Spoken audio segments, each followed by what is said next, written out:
外省员一直拢无互人列起劳基法保障的范围，即摆立法院要定专法，嘛伫咧今仔日排审。劳动部长洪胜汉强调，伊支持定专法，嘛会提出行政部门的版本。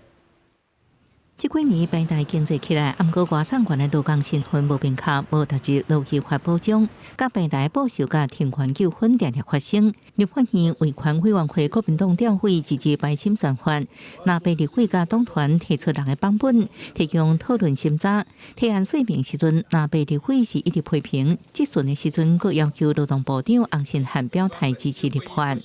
有听到你说，事实上法制化的已经启动了程序。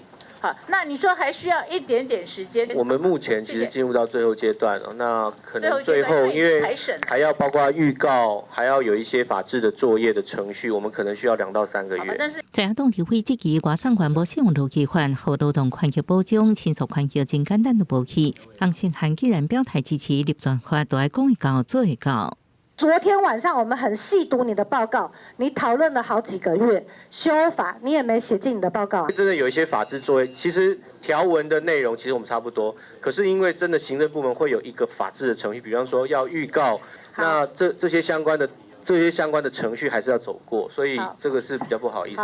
一定有机车外送交通安全指引哦。那在这指引里面呢，针对外送员发生超速、闯红灯等重大违规，要求业者呢应对其有相关的一个辅导的一个机制。 洪胜汉表示，因外省平台运作牵涉外省员、消费者甲店头等经济方面的关系，是跨部会分工合作的重要基地。劳动部一定会甲交通部等单位好好开会研究，提出版本。目前已经伫职安法认定，将外省员作业的危害预防改作适用，对平台更较负强制力。记者综合报道。